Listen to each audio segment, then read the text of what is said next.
Can you guys hear me? Now it's better? Okay. Yeah, so I just traveled from myself here. It's actually a crazy amount of hours, like 15 to 16 hours flight. But the second time in Dubai, I really like to stay there. I feel like it's a capital and also the tech center for Middle East Asia. So, yeah, okay. So today I'm talking about economic layer for agentic AI.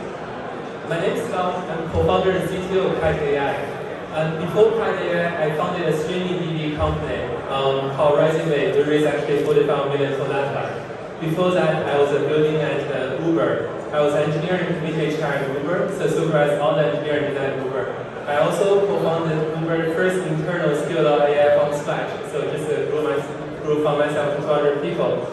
I was also a funny engineer at the Salesforce Einstein AI cloud. So that's why I spent the last 15 years in foundational and data and AI infrastructure. Kite AI team also has a group of people both has deep expertise in AI and blockchain. My co-founder Chi got her PhD from Berkeley. She was also in product management at Databricks before.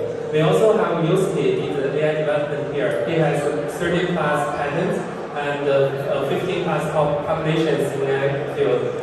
And then we also have head of the BD and have ecosystem from their ecosystem joining us in head of BD and head ecosystem. So we have building the proof of attributed intelligence since almost 3 years ago. Our partner and customer includes like eigenlayer, near, and the story in this case. So we empower the infrastructure for story and eigenlayer for last year and a half. So we also backed by world-class investors like General Catalyst, Avalanche, HVAC, and PayPal here. So we work with PayPal to bring the stablecoin as a payment rail to the rest of the world. So what's the biggest problem? We are very problem-centric. What's the biggest problem today is that agentic AI has reached a breakthrough point. In this case, we want to be able to make agentic data AI act autonomously. We want to be able to assign an ID to your agent, let your agent handle everything for you, and then including payment, including communicate with other agent, service provider in this case, and we want to make sure the agent can verify the communication with other agent service automatically. And if there is a break of SLA, we want your agent to actually dispute it for you. But now this is actually today's available. In this case, so that's why Kite AI is a layer 1 or infrastructure to support, to assign an ID to the agent. Let the agent actually autonomously operate it. Agent can spend based on the spending rules you give it to your agent. Agent can verify the service level agreement with other service, and agent can interact with the service with other service as well. So what we Kite AI do is that we want to be the economic layer for agentic AI.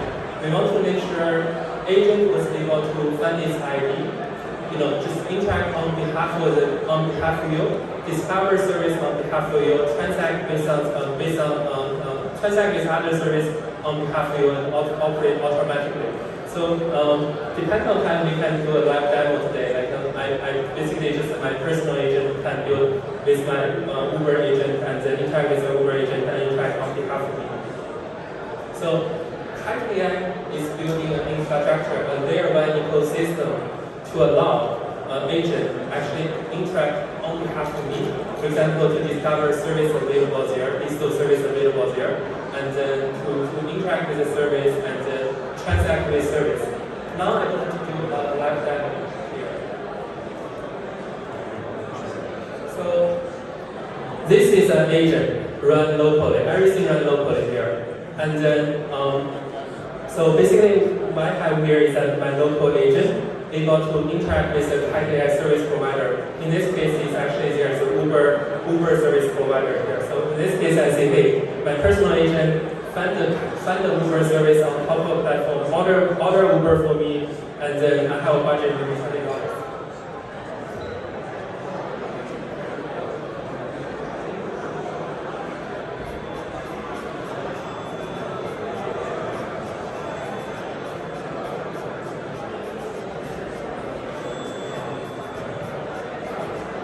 Okay, so live demo can be always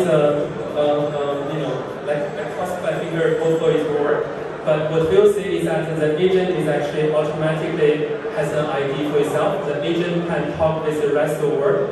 Agent, operate on behalf of me, order Uber for me, and then in this case, transact with the service and then figure out all the details. So in this case, I just need to authorize the agent because now it's trying to log in, and then I also need to authorize the agent. And then I'm not familiar with this area, so I just decided to be like my home at San Francisco. And so now you can see the agent discovering is a Uber agent, Uber service agent, and trying to find the service fit for this criteria, fit for my requirement, and then trying to set payment end-to-end in this case. So in this case, my agent in this case is actually interact with Uber service agent, figure out, hey, what's this page here? And then my agent now have an ID and act on transaction on behalf of me.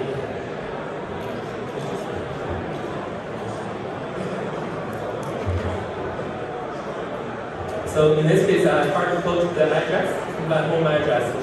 Just make sure this actually works. In this case, I hard code the address, my home address. And from this part, you can see the channel thought here. So the agent is thinking through, in this case, hey, my personal agent is interact with Uber agent, thinking through what's actually going on in this case, and then what should we do next step.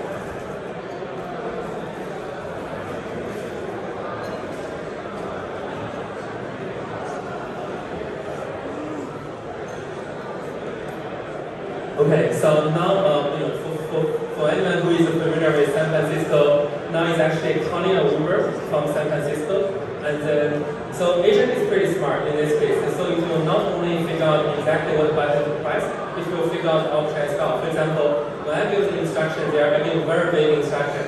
I didn't tell them which Uber to select in this case. I didn't tell them the console information in this case, but agent is very smart enough to figure out all this information by itself.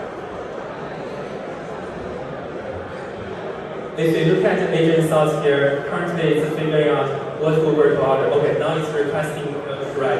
And then we can check if we can verify if this agent is actually calling the taxi. So now it's working. So you can see it's calling an Uber from my home to current building. It's calling Uber in production, use my PayPal, PayPal to pay for the services and everything else. So I probably need to stop it. I don't really want that Uber drivers arrive at my home now. Oh, damn, it's already passed. Okay, let me cancel it later. So what Kite AI do here is that provide a service level platform to let all the service builder, MCP builder, in this case, provide your agent as a service agent. In this case, so you want to, if you're agent builder, if you're service builder, you want to empower the rest of the world with the service and agent you're building, you can build on top of platform.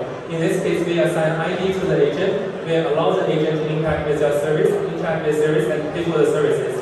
And then in this case, that's why we have layer 1 ecosystem, support all the agent ecosystem with proof of AI, programmable AI value chain, and payment. And then the user of the agent can use PYUSD and other stable coin to pay for the service. So you can have agent really transact on behalf of you, in this case, the rest of the world.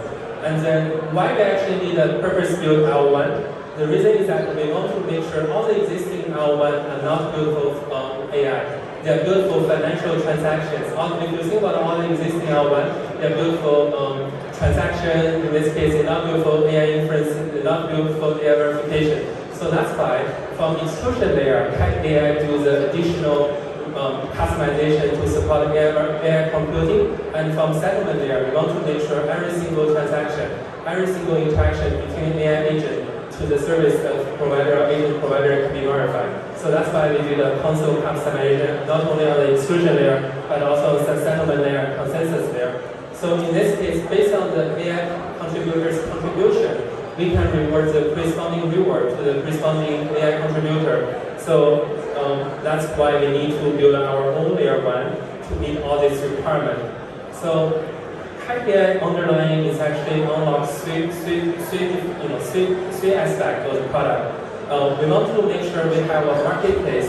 So service provider and agent builder can monetize their service and agent, just as I saw here. In this case, I'm going to pay that Uber agent builder $50, 50 cents for each of the Uber order in this case, because they provide an agent or service for me to order Uber through them. And then we also want to work with AI partner program. In this case, no matter you're a data provider, service builder, or agent builder, welcome to our ecosystem. We currently have more than 200 ecosystem partners working in line to work with, and then in this case, we want to forecasting around the most booming AI ecosystem. So if you're building service, if you're building agent or build data, just find us. And the last part is that DeFi is the backbone for economic layer. So we also foster a DeFi ecosystem. So we launched our first version of testnet. This is a community-focused product 2 months ago. And then we have already 4 million wallet and 800 million agent calls on top of us. But now we're more focused on the AI utility part. We want to make sure all the AI agents can build on top of Kite AI platform via sign ID, and then in this case, we can build trust for AI agent. The AI agent come on behalf of themselves. So today, this is actually the first day of the Token 2029. We have a digital event we're attending, and if you're interested in partnership or ecosystem, let us know. Kite AI has a council of research front and building front. We have a proof of AI journals with professor from UC Berkeley, Stanford, UT Austin, and a few other top schools. We also have a few more events with PayPal Venture, and we will have integrate with PayPal LLC to the payment, support agent payment and plan. So yeah, if you're interested in building Kite AI ecosystem, feel free to find me after this talk or join our ecosystem. Thank you for coming.